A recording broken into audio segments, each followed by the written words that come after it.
Donc, on commence avec rasa, les liquides nourriciers.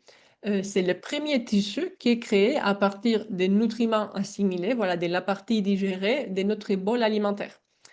Et de la qualité de notre rasa va dépendre la qualité des autres tissus parce que il y a différentes théories de comment tous les tissus sont produits et la plus, on va dire, acceptée, c'est que les tissus sont créés les uns après les autres par l'ordre qu'on va voir. Donc d'abord rasa.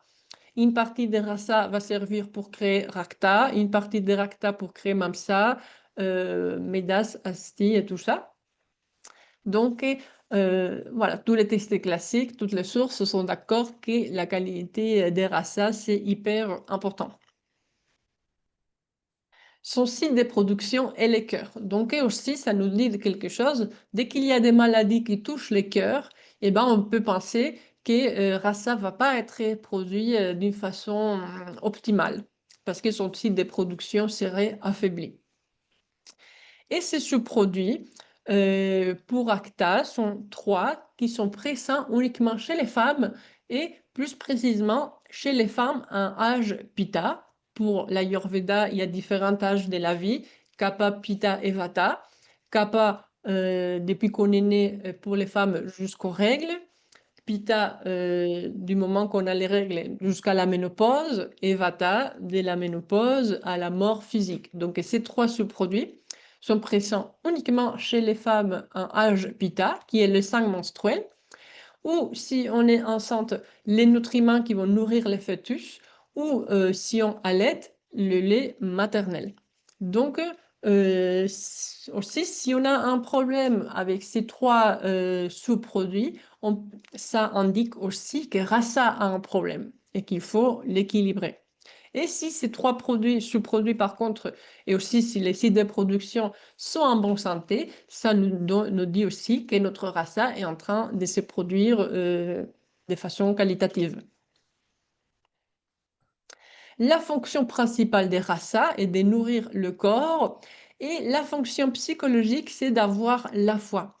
La foi au sens large, voilà, de croire en quelque chose. Ça peut être un Dieu, ça peut être l'univers, ça peut être croire en la bonté de l'humanité, et voilà, croire en sa force pour surpasser des mauvais moments, j'en sais rien, mais voilà, avoir la foi, ça indique aussi que, qu'on a un rasa de bonne qualité. Par contre, quand on manque de foi, eh ben, ça peut indiquer aussi que rasa est débilité.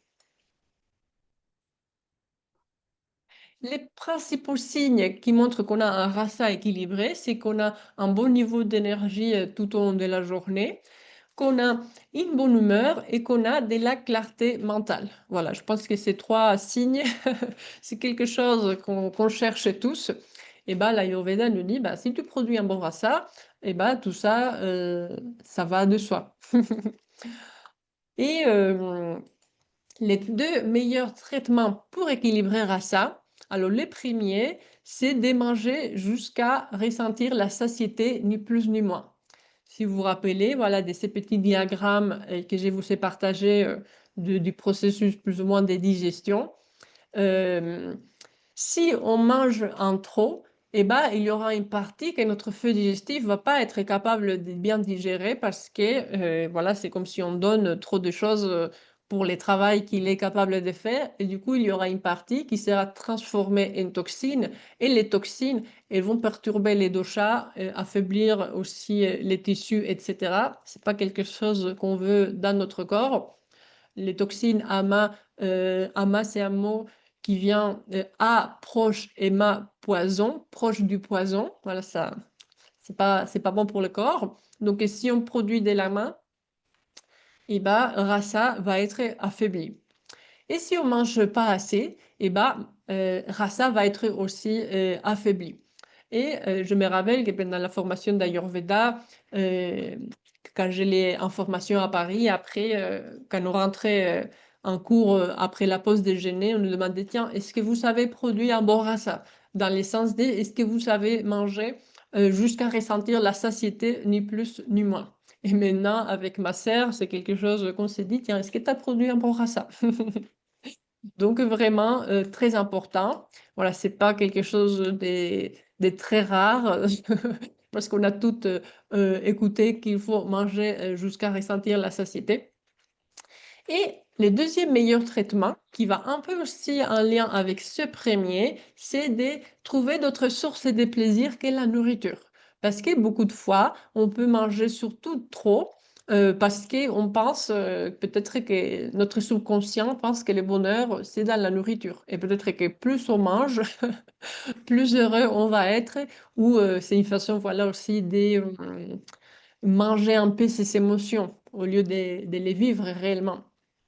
Donc, trouver d'autres sources de plaisir que la nourriture va nous permettre de ne pas manger quand on est stressé ou triste, etc. Et au final, voilà, on va être aussi de meilleure humeur, ça va affecter sur notre niveau d'énergie, notre clarté mentale, et notre rasa et notre cœur seront en meilleur état de santé.